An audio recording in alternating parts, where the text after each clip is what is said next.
You listen, Mr. Fuji. My Yokozuna issue a challenge. You listen to the podcast A Few Words with Eric Santa Maria, or else Mr. Fuji put you through pain, torture, suffering, and I be very mean.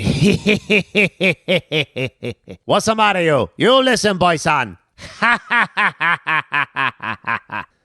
The recently deceased Mr. Fuji was one of the great managers back in the day when I was watching wrestling as a child. Him dressed up basically as Odd Job from the James Bond movies and going on and on about torture. But I am Eric Santa Maria, the host of the podcast A Few Words, as Mr. Fuji mentioned at the beginning of this show. And my guest this week is someone who would become a manager in pro wrestling, Erik Viking. Not Erik the Viking, just Erik Viking. He'll be talking about making the transition from musician to promoter and his life journey in between. It's very interesting. And before we dive in, I also wanted to say thank you to everybody who submitted questions for the Q&A that I did last week. The reception to the first question and answer episode was pretty good. Hopefully we can do another one again. Feel free to submit questions anytime, by the way. I can always collect them and hold them on to when I have enough for a whole episode, or answer them on some other episodes of the podcast, be it the weekly or the minis. The email is afwpod@gmail.com. Twitter @afewwords with ES. Like us on Facebook. Give us a good review on iTunes. Subscribe on iTunes and SoundCloud. And I thank you always for your clicks. So, without further ado, let's have a few words with Erik Viking.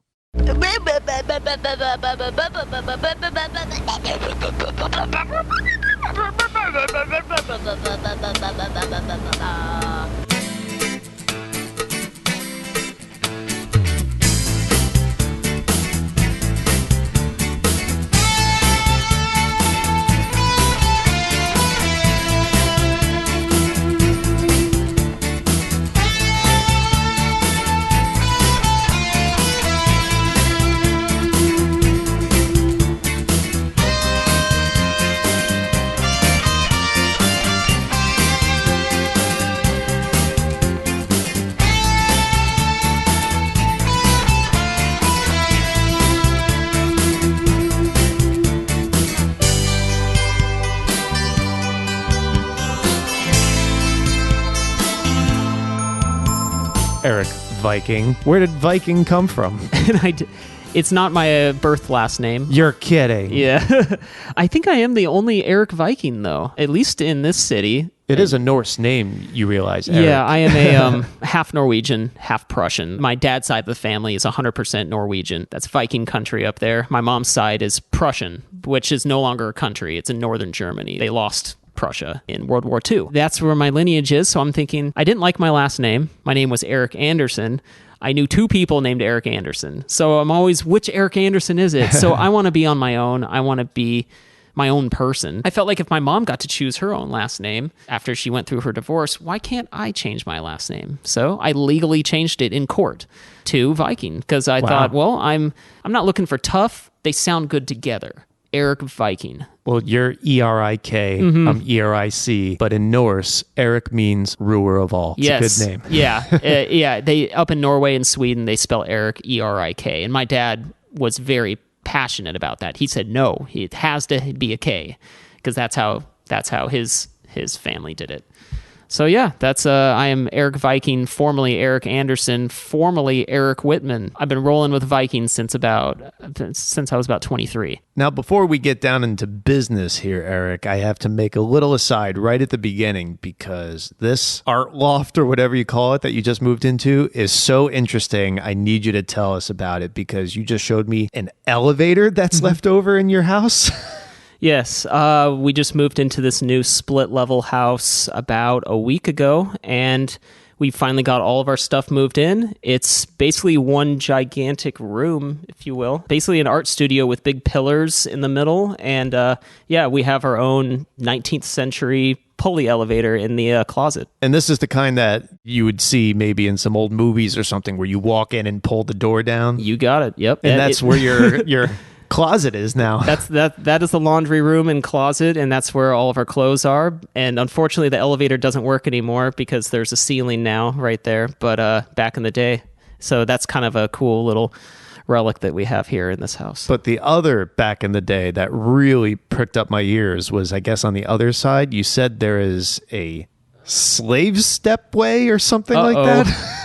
Yeah, this house originally was built during the slave era, if you will, mid 1800s. So there are slave quarters in the back in one of our closets, a little staircase that goes up and takes you from the basement of the house up into the kitchen. So that's another interesting thing that I found out after I moved in.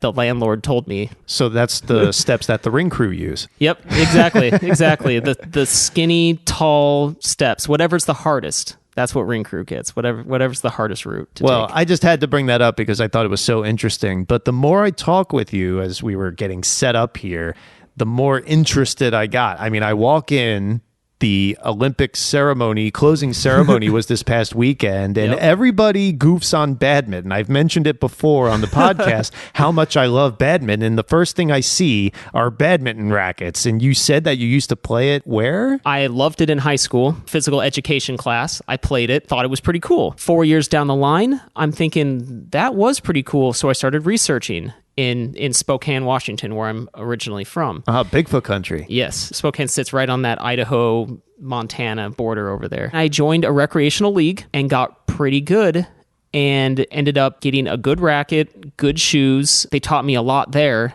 And then when I moved over to Philadelphia, I was thinking, well, I still want to play badminton. I ended up going to Temple University and joining the Temple badminton team. And I've been playing competitive badminton for about 10 years now. I absolutely love it. It's the best sport in the world. It is the second most popular sport in the whole world to soccer. Is that because of the population of China? Of course Right. it is. It's the number one sport in China. It's the number one sport in Indonesia. It's the number one sport in Malaysia. Number one sport in Thailand.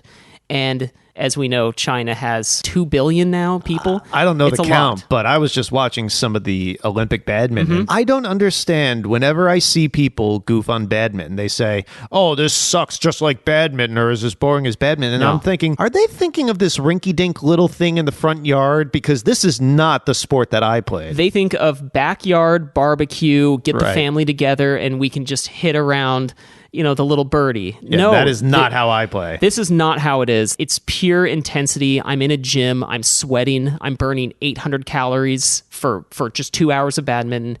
It's intensity. It's hard. You get injured, especially if you do one-on-one. Two-on-two is a little easier on the body because you cover less ground. But one-on-one is absolutely intense. And you've watched the Olympic badminton. It is pure intensity. These guys are in shape. It's the most fun I've ever had playing any sport. I started out with tennis in middle school, and this far succeeds tennis. Yeah. I love badminton. Because in the Olympics also there was table tennis, ping pong basically, and other sort of racket sports. What appeals about badminton specifically to you versus those other things? Because you used to play tennis, you said. I started actually with ping pong. My mom, when I was really young, she started me off in the basement playing ping pong, and I just really, really liked just that one-on-one with a net in front of us. It was such an easy concept, and there weren't a lot of rules. With football, you have different schemes and different routes that you can run, and the playbook is as thick as the Bible, right?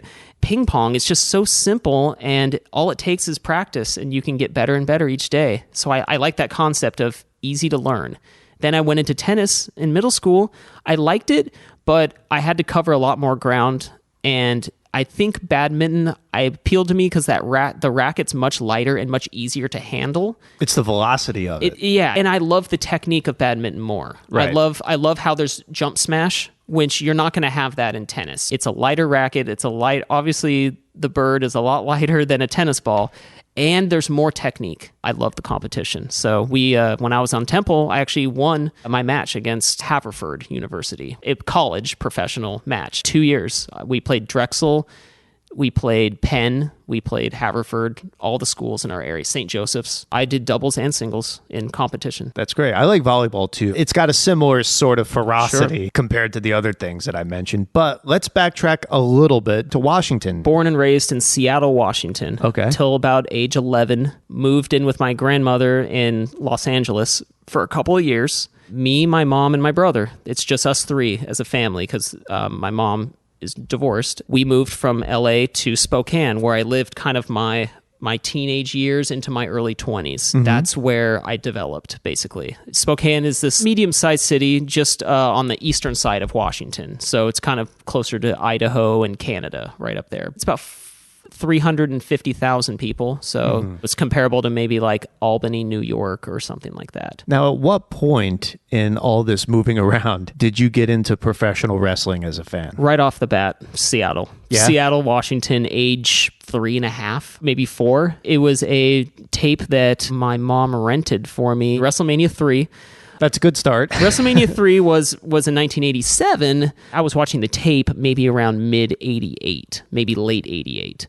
I was probably 4 at that time. I remember watching it, then rewinding it back to the start, then watching it again, rewinding, and that probably happened 80 times in a row. The highlight match for me, it was Savage Steamboat. I mean, How did I know you were going to say Savage Steamboat? You sure it wasn't the King Kong Bundy Hillbilly Jim Midget match? And it's one of those things that every wrestling fan and wrestler understands, that match has the total package. There's maybe 10 matches in history that had every element, drama, storyline, what their faces look like when they're in a headlock. If you just add it all up, you have maybe 100 elements that make a good match.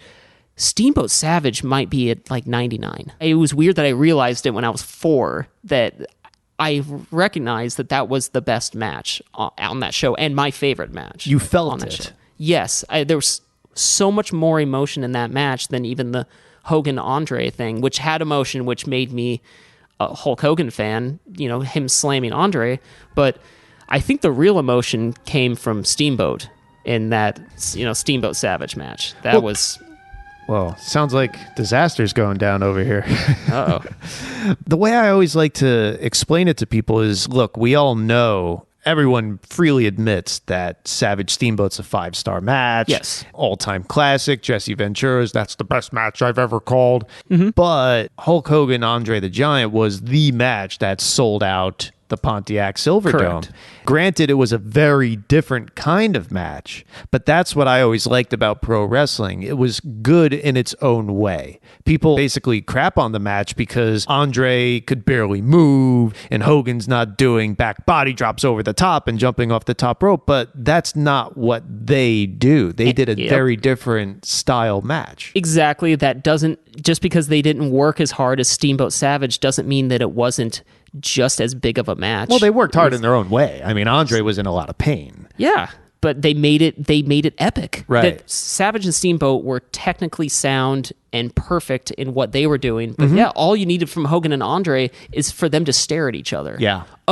They're staring at each other, and you have 93,000 people standing on their feet shaking because they're staring at each other. Like Savage Steamboat, great wrestling match, but sometimes a stare down can be everything. Remember Rock Hogan 2002? Right. I was on the computer or something and I turned my head and I saw them have the stare down. Both of their heads moved opposite directions, right? Right. And I just left the computer, sat in front of the TV and just watched. It was epic. And that's the same sort of thing that I'm trying to say, because 2002, when that match happened, was also the same year Ring of Honor started with all these great Low-Ki and Samoa Joe and whatever matches. In WWE alone, you had Kurt Angle tearing it up with so many people, Rey Mysterio, this and that. But what was another, maybe the match of the year candidate? To me, Hogan Rock. You got it. It's a different sort of story. And that's, to me, what wrestling is. There's some elements of acting in there, drama, live theater, in addition to the, as I always call it, the athletic ballet that happens bell to bell. There's so many different ways to do it. Not every movie's the same sort of drama, comedy, horror. There's all different sorts, just like there's all sorts of different kinds of wrestling matches. I agree. It should be a variety show. That's what I'm trying to do myself. Wrestling should be a variety show. There should be a section for comedy, for technically sound matches, and there should be a section for just a stare down. Variety is what makes it interesting. You don't know what's going to be next. Is it going to be two super heavyweights against each other, or is it going to be two cruiserweights? That's what I love about wrestling shows, is the variety aspect. Wrestling shows that don't have a variety, I'm not really interested. I think there's a spot for everything on a show. And how do we go from, as a child, becoming enthralled with Savage Steamboat to you moving out to Pennsylvania and joining the Ring of Honor Wrestling Academy? At this point, I was collecting the action figures, the Hasbro's, WWF little hockey game, wearing masks. It was getting ridiculous. SummerSlam 92, I loved Bulldog and Bret Hart. So that match was great. I was just continuously watching, continuously building up toys. I was all in. By the time we moved up to Spokane, I'm moving into my teenage years. It was Monday Night War time. Telling my friends, no, I'm not going to hang out on a Monday, because I'm going to be watching Monday Night Raw and Nitro and flipping back and forth. So, you want me to tell you how insane I was? I worked at the Monmouth County Library back then, and I didn't want to work the closing shift because the library closed at 9. And even though I lived maybe 5-10 minutes away, I still didn't want to miss any minute of Raw. I was watching the clock. Now Mondays happen and I don't even think about wrestling, just to show you the way things have gone. But that's how into it I was back then. And that's how good it was back then. Now it's good, and it's in a completely different way. But when they were competing against each other, it was epic television. No friends, by myself in front of the television. 99, 2000, I kind of fell off. I was probably 16. I was getting more interested in trying to get my first car. Girls? A little bit. I was applying for jobs. By the time I was 19 at this point, I moved out of my house. All my friends, through music, they ended up being wrestling fans as well, which was kind of funny. That kind of brought me back into wrestling. Do you play music? Yeah, bass player and singer in a band called Flee the Century. In the Northwest, not really here in Philadelphia, because they live in Portland and Spokane right now. But we play once a year. I'll go travel back there and we'll have a show. But yeah, we're kind of a new wave sounding band, kind of similar to Devo. My buddy Lawrence is a bass player, and every time he says basically, I kind of chuckle to myself. Gotcha. Basically. Well, when did you start playing? So right around age 19. I started out on drums. I bought my drum set.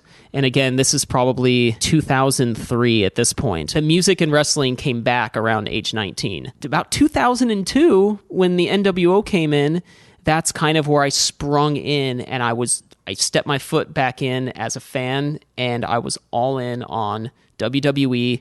The whole invasion stuff, completely escaped me. I did not watch it. Consider yourself lucky. Yeah. Did not watch it. I did not care. But we're at early 2002 now. Kurt Angle, Rock, everybody's there. Hogan comes back. The roster was insane. This roster was great. The booking was terrible, but the roster was insane. And as much as we complained back then, that I remember our group about just the way people were handled or things were booked, if we knew how much worse it would get with a lesser roster, whoa, exactly. we would be pining for those days now. Exactly. Started meeting all my friends during this time in the music scene. They're in small little bands out of their garage. I started playing drums. Okay, let's start to try to be a lead singer. What happens there? Because I love to entertain. I'm in a comedy group, which I have done before. Improv? Not improv, sketch comedy. Okay. I did a show up in Queens, New York a couple of years ago. I was part of like this little comedy troupe. What was it called? Good question. We didn't even have a name. Okay, so everybody look up Good Question. Yeah. No, we didn't have a name. And it was a couple of years ago, and I since forgot about it. And I also went to the Upright Citizens Brigade School, but we'll get to that. That's more of current times. Basically from 2004, 2005, 2006, and 2007. The band went from kind of a joke to being pretty serious. I was the singer, and we had a bass player, a keyboard player, and a drummer. Whatever happened, I became the bass player and the singer. So we were a 3-piece band, but this was our core. Me and my 2 friends, Justin and Jordan. The band got pretty serious because we're playing shows in LA with the decent crowds. We're playing in Phoenix and Salt Lake City.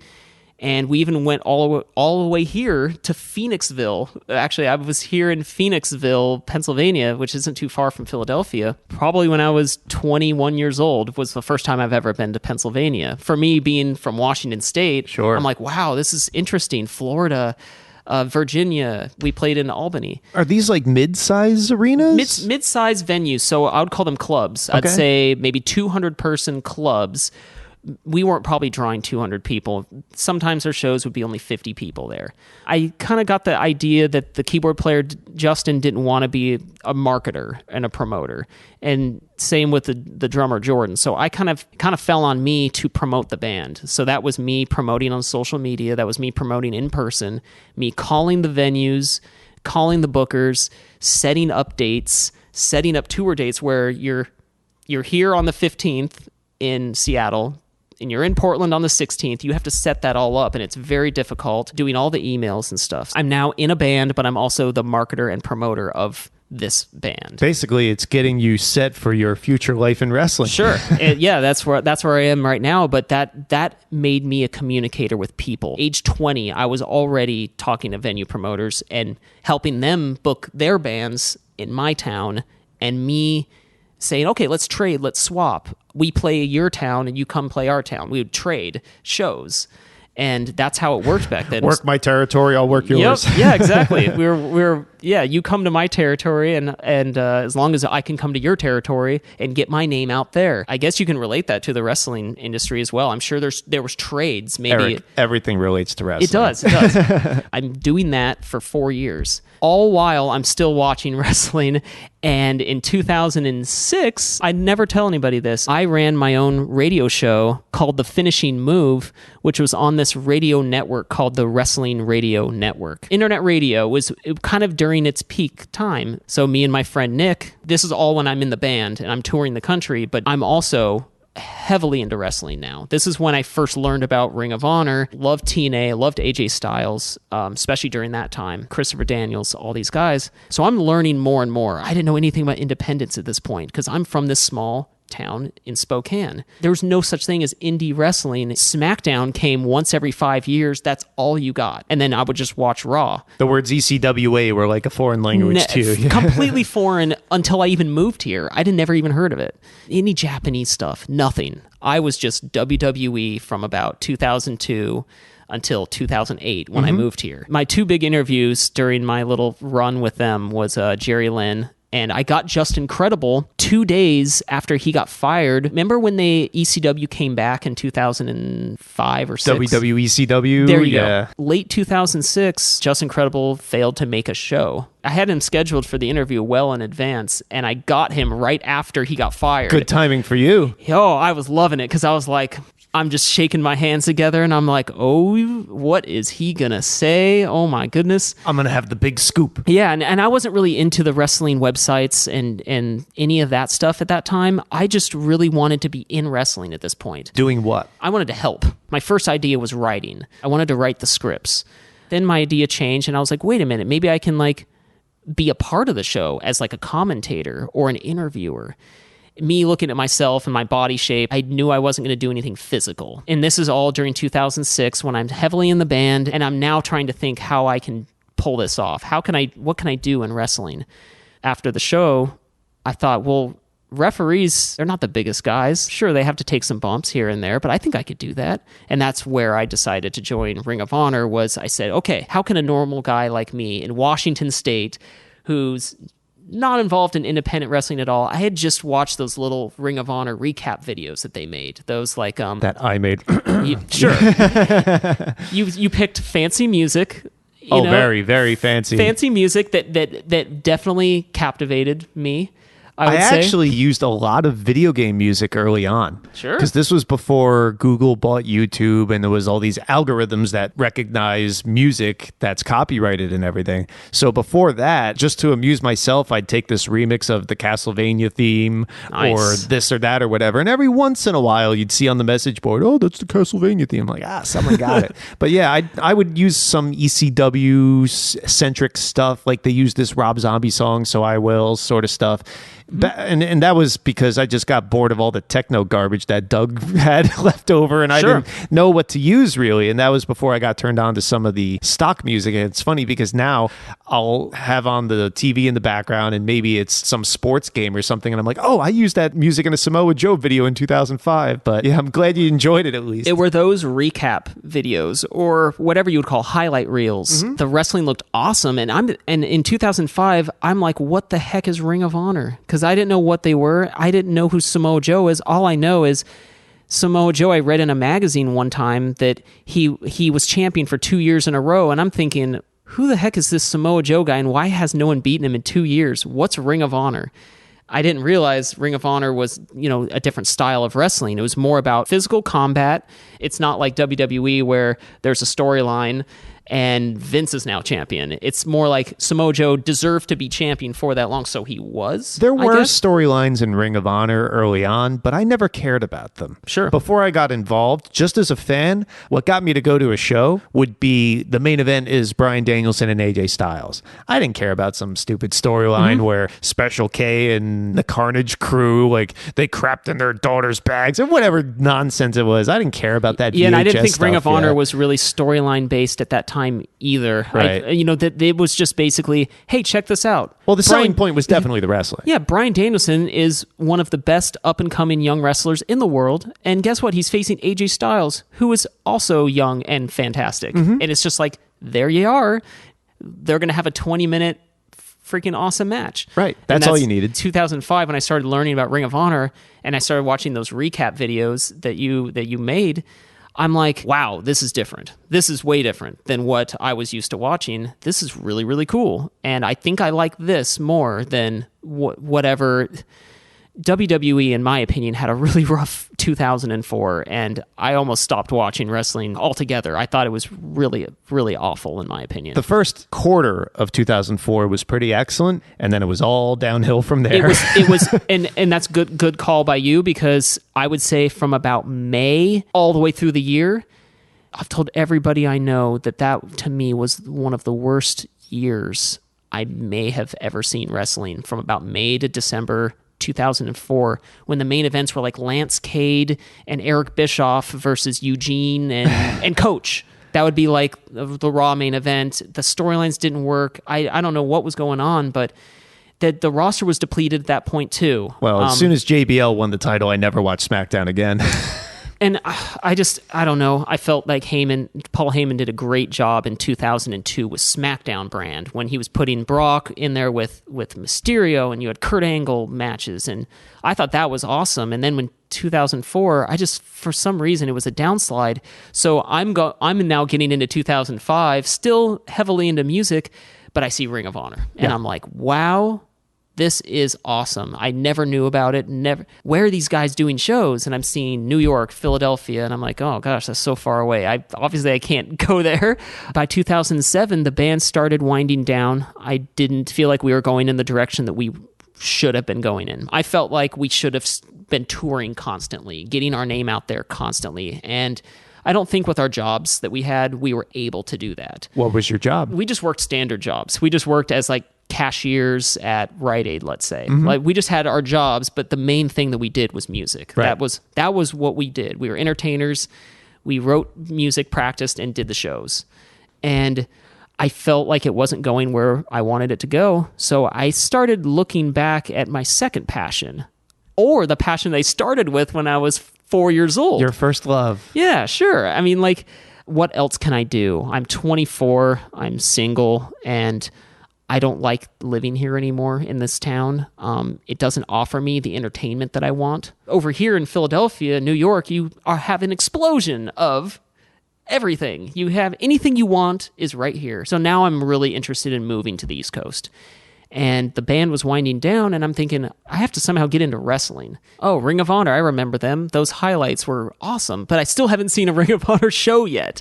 I've just seen the highlight reels and how awesome it was.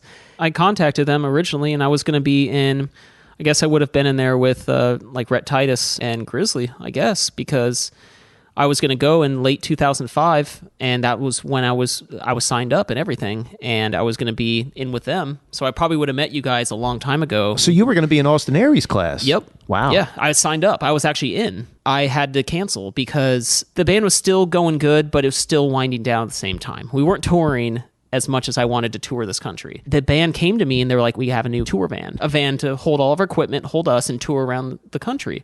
So I held off originally my plans to go to the Ring of Honor Academy as a referee. I still was thinking, I want to train at this school. Seems like it would be the best place for me. The band broke up in 2008. March of 2008, I signed up for the October class. I did not want to live in Spokane anymore. I wanted to be where the entertainment was. I want to be where all the wrestling was. Basically put everything in my car and drove from Washington State to Philadelphia, Pennsylvania.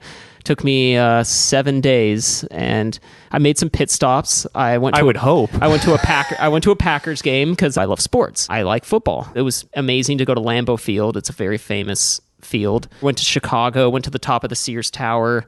Fargo was a pretty cool town that I stopped in. Long and depressing road trip through Montana and North Dakota, but it peaked when I went to Minneapolis and Green Bay, Wisconsin, and then down to Chicago, Cleveland, Toledo, all the way to Pennsylvania.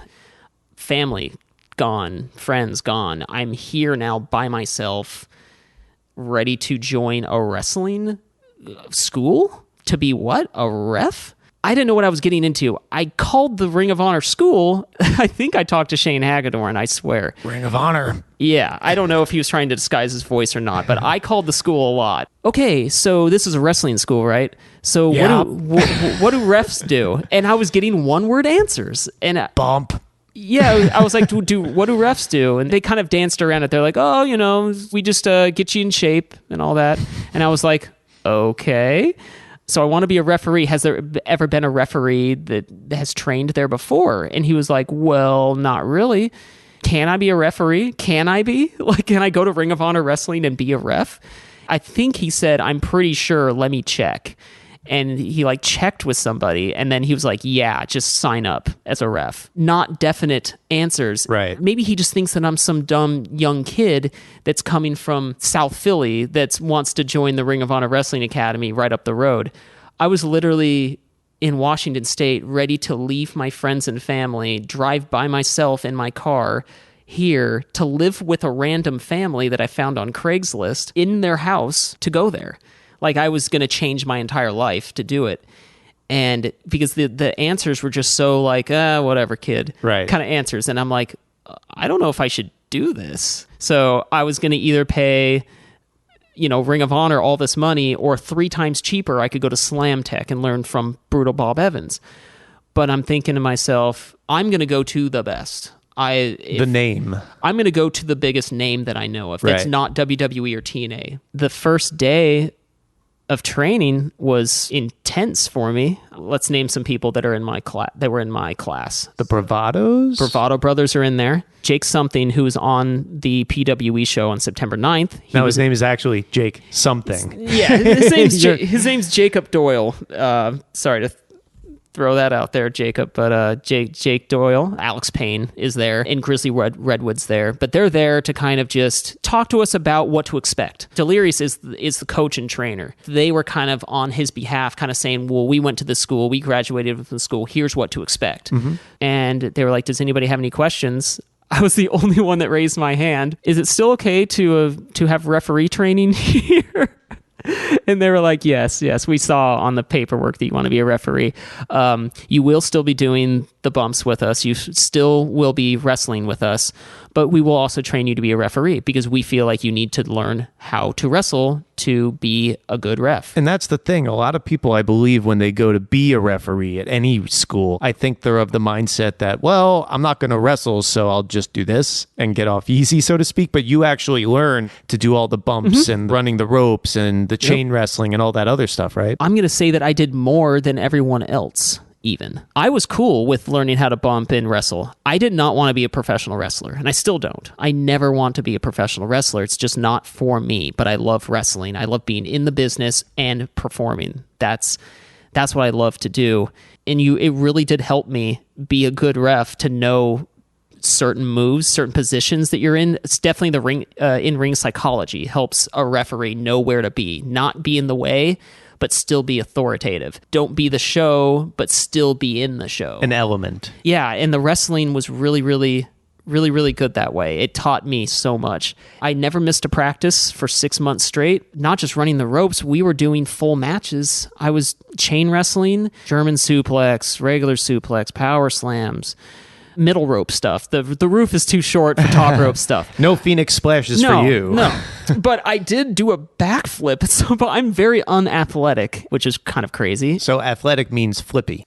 Yeah, I know. Flippy guys. I hear that all the time. Flippy when guys. people do acrobatic stuff, then it's, oh, look how athletic he is. Yeah. And granted, yes, but athletic to me also means endurance. It could mean strength. It could mean a lot of things. But I always hear athletic used specifically for flippy stuff. I guess it's for me because I've never been able to do any flips or anything. I can't even do a cartwheel. Every day, front flip bumps and back flip bumps, and we're doing, and even just doing arm drags and hip tosses, it's tough for me because I've never really done this stuff before. I've never flipped around. I stayed at the school for another year, and I just kept coming back because I wanted it at that point. I wanted in. By about a year and a half, I was pretty much confident in being a professional wrestler. If I bought gear, I could be a legitimate professional wrestler. But you ended up being a referee. Did you end up refereeing on actual Ring of Honor shows? They let me do the dark matches. I started out ringing the bell. Then I graduated the school, kept showing up to all the shows. Todd Sinclair grabbed me and said, hey, we can use you today as a referee. I debuted in Toronto at that pretty big show. I think it was, Bret Hart was there. It was Lance Storm and Chris Hero, I think. You were either there or you know about it, right? I know about it. Okay, so I debuted there as a referee. I refereed the dark match. I was so excited. I got in there. Finally, the crowd was large because the Ring of Honor drew big houses in Toronto. I'm sure they still do. It was awesome. My hard work has paid off. I'm in the ring. The crowd is hyped, even for the dark match, which is the match before the cameras start rolling. I continued to do that through 2009. You get paid for it? I got paid for ring crews. And that was inclusive? I think they paid me a little bit more because I ref that night, because that's actually where the hard work was going down. It wasn't really getting in the ring and refereeing. That was just fun. Where the hard work was actually attempting to get to the shows with these drives for sometimes 16 hours. And I'm in the car stuffed with people. Getting to the show is hard enough because you're tired and you're sleepless. Then you got to set up. Then it's like, hey guys, you're on 1 hour of sleep.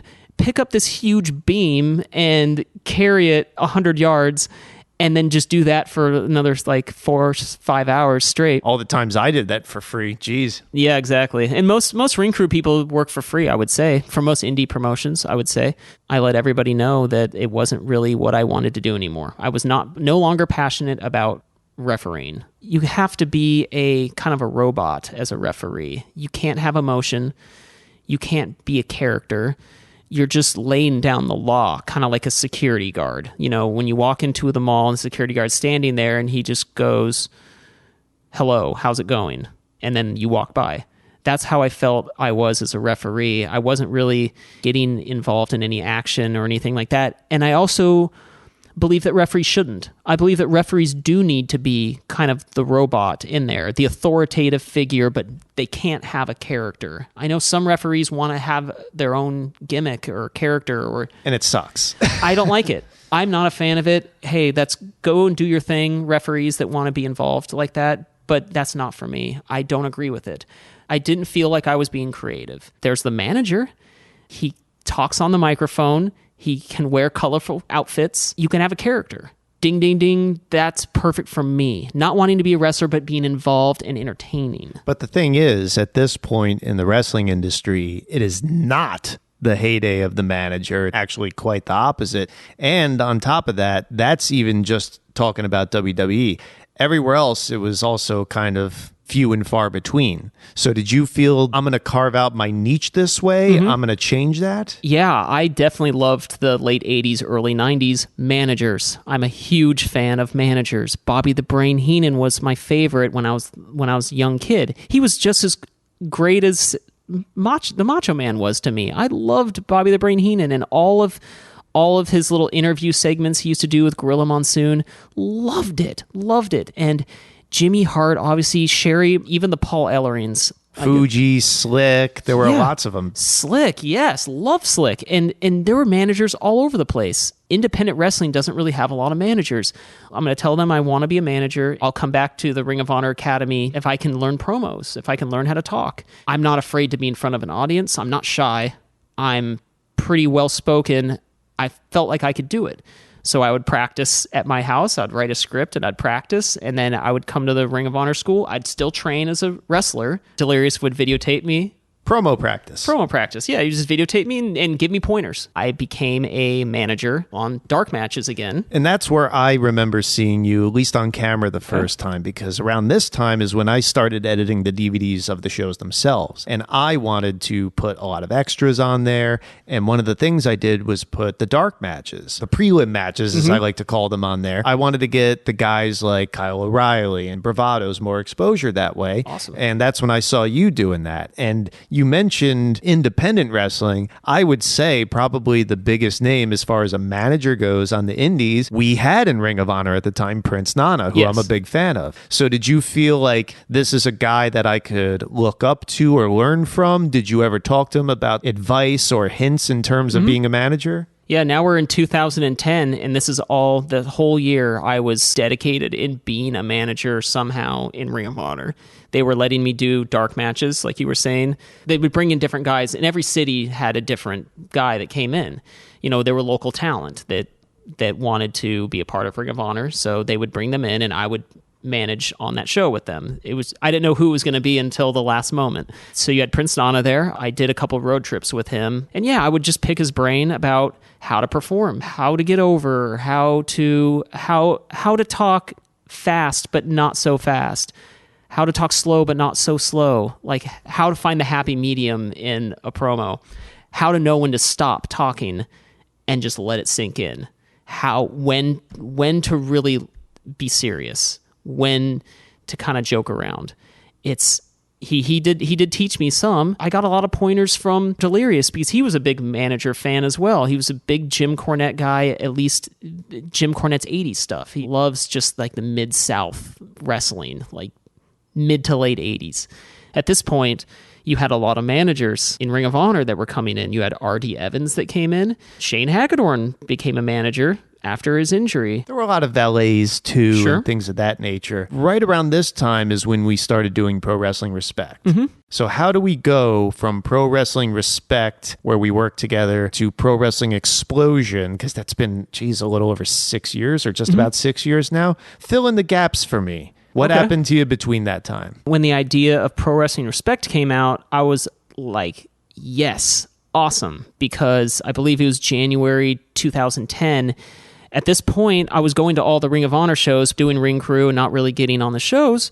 So this was an opportunity for us, we felt like, to branch out, be on a show that's related to Ring of Honor. It's kind of like the NXT of WWE. A little bit. And it was also something for you to do that wasn't, let's just throw you on the random guy getting a tryout on the pre-show. It's something to actually sink your teeth into. My first time that I got a storyline. Right. And I loved it, and I ran with it because, I was just showing up to the Ring of Honor shows, and they'd give me Ethan Page, let's say. He came in and did some dark matches, and it was just, nice to meet you. The music comes on. Ding, ding, ding. I'll be standing behind you making faces and other stuff. There you go. But there's really nothing, because this isn't going to happen again. Yeah, exactly. And I would look at the fans, and I'd jab with them a little bit, but when Pro Wrestling Respect came out, I have a script, I have stuff to do, I have stuff to get excited about.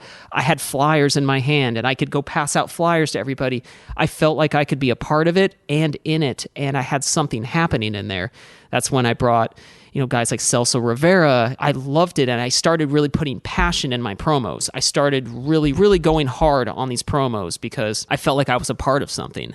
It was something to get really excited about. And exposure. Like if you watch some of the Pro Wrestling Respect stuff on YouTube, I'm proud to start there.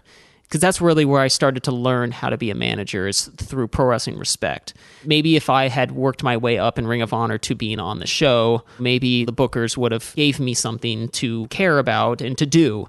But I didn't have that there. Pro Wrestling Respect provided it for me, and I loved it. I know you were involved with it. and it kind of ran its course. I don't know why it ran its course. Well, around that what time, about 5 shows in or so. Well, firstly, our attendance hadn't been doing well, and I was really getting overwhelmed with work. Really, I was working full time at Ring of Honor, still on the road. I was doing the Wrestling Roundtable, and I always describe that as 3-tiered: the video show, the internet radio show, and the website all take a lot of work. And I was doing the Wrestling Road Diaries documentary. There was a lot on my plate at the time, and Delirious became the booker for Ring of Honor right at that point. So obviously his time goes from here to I'm not available anymore. Exactly. So it pretty much dissipated from there. That's what really happened. Workload. That was kind of my assumption, was workload. That's the gist of it. Delirious, and you weren't able to put the passion into it, and it kind of slowly died out. Well, it kind of died out for me because when that kind of died out,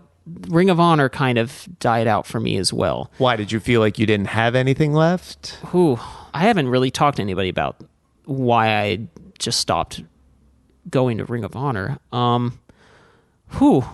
felt when I first was in Ring of Honor, 08, 09, 2010, I had optimism that I would be able to get to where I wanted to be. But through 2011, when I was still doing the shows, I was kind of doing odd jobs. I would pick the guys up from the airport. I'd bring them to the venue. I'd take them to the bar. I'd have a couple drinks with them because you got to do it, man. I would go out with them, run and get people food, as well as do ring crew and so forth. But I felt throughout 2011 there really wasn't a place for me to be a manager on a show. Well, plus, don't you think by 2011 you would have been beyond that point? That's tough. I've ran that through my mind a lot. I don't believe that I deserved anything, but that's tough. That's one of the hardest things that was running through my head throughout 2011, 2012 is... Well, you didn't move from Washington to be true. Picking guys up from the airport. That is very true. You're cutting your teeth and getting Sure. started, but at that point, you wanted to be on the main show being a manager. I wanted to be Prince Nana at this Right. point. It wasn't like I was I was like a huge fan of all the managers. I very much liked all of them, but I kind of learned about indie wrestling in Ring of Honor, so I didn't really know much about Prince Nana's past. I didn't realize that he had been doing this for 6 years or something, 7 years. So he was a veteran in there. That's a solidified spot for him. I believe on some of these road trips, he told me he worked his tail off to get to where he is, and I respect that. And that's not to say you wanted to take his spot. No. There's just got to be another spot for you, right? And I felt, I don't think that I deserve, because no one really, I guess they say in wrestling, no one deserves anything. Just work your tail off and you'll get there. So I was about 3.5 years in. Well, I want to be on this main card, but I also had to hold down a full-time job as well. So I was missing work. I was just doing a security job. It wasn't anything important to me. It was to pay the bills. Right. I had a girlfriend. We had our own apartment. I'd be gone for 3-day weekends, missing work, and she's asking me why this isn't getting paid for. And I'm like, I'm on the road. And she's like, well, are you on the show? And I'm like, well, no. She's like, well, what are you doing? What are you doing? And I kind of like had this reality check where I thought, what am I doing? I haven't made it to the show, but I don't deserve it. Because guys like Prince Nana and R.D. Evans, they busted their butt way before anything that I have done. And that's well and good, That's but well you're and good. trying to make it happen too. You got it. So I kept looking at them, and I'm seeing that there's managers on this show. Shane Hagedorn's a manager. How are they going to have another spot from me? I just didn't see it. And I wasn't getting the impression that it was even in the cards for me. Right. They were just wanting me to kind of stick around and work and do my thing. I kept asking, am I going to make it? And I wouldn't really get an answer. And I'm looking at my paychecks and my bills. My girlfriend's calling me, asking me why I'm not home. The road trips are sleepless, as you know. Your body's worn out. And then I have a full work week to go do right after I get home. And then at the end of that week, you're like, what do I have to show for all this Exactly. effort that I'm putting into it? You got it. I still took a stand. If I'm not even going to get an answer, I'm going to move on. I'm going to move on and do independence. I had so much fun doing smaller shows. It wasn't just that I didn't have to pick guys up, because I actually enjoyed that. I had fun with Austin Aries, and I had fun with Adam Pearce. That was great. We hung out. We got food. We went to bars. It was great. I actually liked it. But what was I there for? To be a manager. And I wasn't getting that, so I put my foot down. I said, well, if I have no timetable to look forward to, like if Pierce or somebody said, oh, well, we're looking at you maybe around June of 2011 to maybe work you into a storyline. Oh, sweet. Right. Great. Now I have a timeline. I didn't even have a timeline of where I was going to get to. I'm just kind of doing the same old thing every other weekend. It's Ring of Honor weekend, same, not really fulfilling my dream. Cool, guys. I'm going to move on and just do some weekend shows for little promotions and have fun doing that. Do my character, which I was really enjoying at the time. What were the indies that you did? Riot Pro Wrestling, small little things. They were just kind of spot shows almost. Like I would just be asked by friends to do them. I loved it because I had a storyline. I had creative freedom. I could like change things up. And I was like, I kind of like this. I kind of like writing. I kind of like coordinating. I'd work with the wrestlers and I'd be like, let's change it to this. And then I'd ask the promoter, I'd be like, can we change it up a little bit here? And he was like, I like that idea. Go for it. And I was like, wait a minute, maybe I could do that. Just maybe I could do what he's doing. I was thinking maybe I could write stuff for other wrestlers. I didn't really have an in with Chikara or anything like that, although I'm friends with those guys. I didn't really have like a way in there. What to do next? I'm in Philadelphia. I'm a Washington kid. What am I going to do next? I've had the idea for Pro Wrestling Explosion for probably 2 years, and I finally was able to knock down a venue, find the venue, book the venue, and get a good deal on it. Because some of these venues are really expensive. So I found the right place, put the down payment down. I'm officially a wrestling promoter just this year. June 5th. June 5th was the first show, March of this year. That's when I officially became Erik Viking, a professional wrestling promoter. I've had a few fans of the Wrestling Roundtable over the last few years come to me asking for advice. How do I get started in wrestling? I'm thinking of running my own show. And the thing I always ask them, number one, is why? Obviously, from the Pro Wrestling Respect experience, I know a lot about that. So I know how much goes into organizing and running a wrestling show. So why would you take that on your shoulders? I know you had the passion for writing and the creative gears were starting to turn. Why did you want to turn that into being a promoter as you are now? I am a very, very dedicated person. I'm a very passionate person. Just because I decided to move away from Ring of Honor doesn't mean I wasn't dedicated to Ring of Honor or still willing to be dedicated in the future. It was just wasn't working out for me, so I separated. But you have to be dedicated. You have to be willing to lose money. You have to be crazy to be a promoter, because I'm learning it from about March until now. I'm corralling 70, 80 people around, not including interviews, video guys, photographers, the venue guy, the ring. Everything involves you corralling people to get on one page. And that is extremely difficult to do. You'll look at my text messages or Pro Wrestling Explosion's emails, and it's just endless. Wow, this is what people are talking about. And I haven't even gotten there yet. My next show is September the 9th. It's called Round 2. It's because I've been through the first round of a boxing match already. The debut, it was tough. It was so hard. I didn't sleep for that whole week leading up to it. I had a panic attack. I lost a lot of money. You have to be willing to take major lumps to be a promoter. And why are you willing to do all of that? It's the passion, because you can't do it without passion. Second, it's my curiosity to see where it will go. I'm very curious. I ask a lot of questions, a lot. I debate people. I'm a very question-based person. So am I. And what you said before about being the only one to ask a question when you came to the school the first time, it reminded me of a clinic I did with Jerry Lynn in Tom's River of 2001 or 2002. I was the only one who asked a question. You have to be curious about that. And that's why I ask people when they come to me for advice, why? If I was in their shoes, there are so many other indies out there, and everybody runs an indie, it seems like at this point. I don't understand why a lot of these people that we know don't get on the same page and coordinate instead of running their own little things. Gotcha. I guess that's kind of a metaphor for the larger wrestling problem of why the territories fell apart. All these promoters were supposed to work together to fight Vince, and they couldn't do that. Everyone wants to do their own thing. So I can't imagine why everyone can't get on the same page because you're all basically running on the same level, first of all. But secondly, like I was saying, all these indies are around. You're a creative person, as I am. If I was doing this, what am I going to bring to the table that's different? I don't want to do the same thing everyone else is doing. What are you going to do with Pro Wrestling Explosion that's going to make this passion justified? Gotcha. Okay, I have this company. I have my graphic. It's go time. I have the social media up. I'm ready to go and sell tickets. I'm a promoter. How am I going to be different? There's thousands of indies all up and down the East Coast.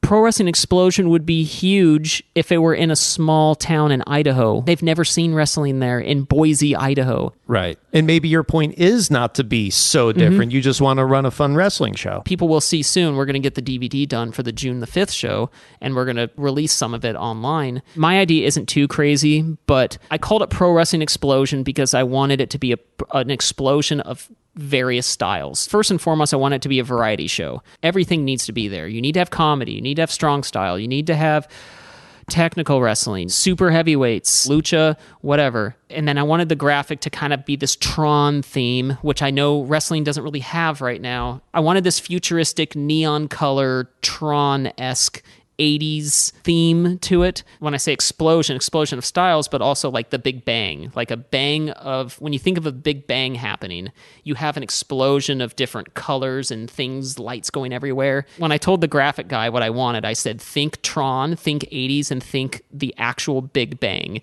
I'm not religious, but I believe in the Big Bang. As Neil deGrasse Tyson says, science is real, whether you believe it or not. Yeah, and I believe in science, and I do believe Big Bang happened 14 billion years ago. So basically, like the Big Bang, immediately after is chaos. Is your promotion chaos? I want it to be chaos in the ring. Good. It's so strategically formatted, though. I have everything I want listed in my head and on paper and on the computer. I have it all ready. I want the in-ring action to be chaos. How I want to separate from other indies is you'll have an indie slapjack wrestling, just whatever, and they're just called, you have Billy versus Bob, and it's the same guy. I wanted a clash of styles, and that is what I need to get across with Pro Wrestling Explosion. I want it to be a fun variety show. So I'm booking people that are good locker room guys. I don't want any negativity in the locker room. I want it to be people that I know. Fun, nice people, and I also like their character. The in-ring stuff needs to be a clash, or a clash of characters. So the main event is Delirious versus Tracy Williams. He's a very strategic, awesome wrestler on his way to great things, I think. Hot Sauce Tracy Williams is a mat technician, submission artist. He trains with Drew Gulak. I see a lot of Drew Gulak in him. He's just technically sound, and he's swift and excellent at every maneuver he does. It's just picture perfect.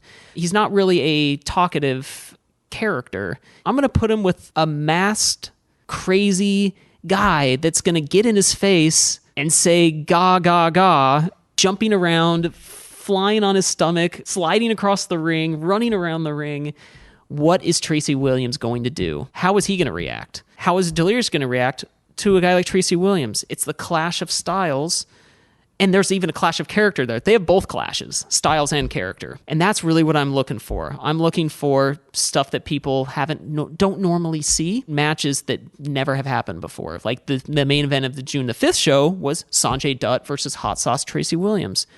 Both guys told me they have never wrestled each other ever before. That's awesome, because I don't want to see the same thing in another indie. I want it to be fun, wild scenarios, and then it's time to get serious. And then it's time to have fun. I guess you can say Chikara-esque, but Chikara has a lot of like the luchador style and a lot of masked characters. I'm looking more for one of each, one match of each type of clash. This is the big week. Friday, September the 9th, 7 p.m. General admission is $15. And it is in Dunellen, New Jersey, it's a little small neighborhood town next to Edison, New Jersey. So it's like near Edison and Piscataway, New Jersey. So think Edison when you think Dunellen, New Jersey. The address, it's called Knights of Columbus. It's 647 Grove Street. Our first show in June, we did an afternoon show. It was a 3 o'clock afternoon show because I wanted to be family friendly and have it be that kind of environment. We're going for a more adult environment this time, open bar, Friday night show. So I'm looking for more little different show, but still keeping the PWE theme. I'm super excited about it, but I'm also nervous because this is when a lot of stuff starts happening. And yeah, a lot of work to go. But Friday night, September the 9th, 7 o'clock, Dunellen, New Jersey. That's PWE's round 2. Being a promoter, a pro wrestling promoter, is one of the hardest things I've ever actually stepped into. So I'm curious of how this company will move on. Where am I going to be in 2 years? That's why I'm a promoter. Where am I going to be in 2 years, 3 years, 4 years? You got to have the passion, but mainly I'm curious. I ask questions. I demand answers. That's how I've been my whole life. I question everything. I'm a critical person. I question everything. So I'm curious to see where PWE is going to go. You got to have passion, though, and you got to be ready to lose money because ask any promotion where they started. I'm glad you got the passion, Eric, and I hope people come out and check it out. I hope so, too. I'm going to be working on this project for a long time to come. Thanks so much for talking today. Thank you so much.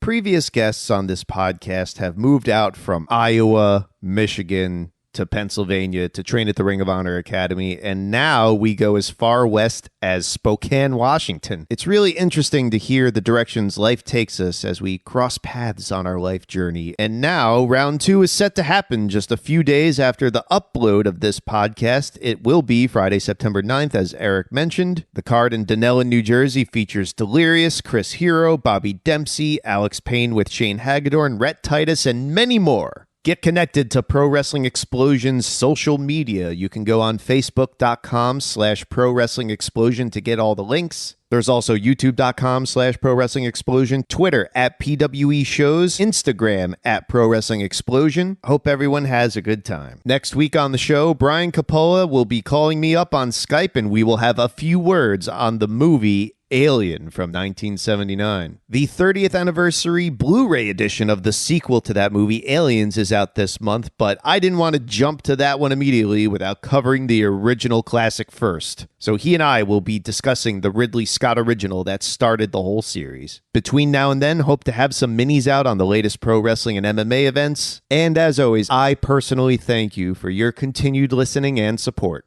On the way out here, let's listen to Erik Viking's band Flee the Century. This is their song, The Running Gentleman, which sounds like a sequel to the Arnold Schwarzenegger movie, The Running Man. Hey, Christmas tree! Sorry. Anyway, you can find their music at fleethecentury.bandcamp.com. That's FLEE The Century. So until next week, here is Sub-Zero! Now!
They found me, Eric.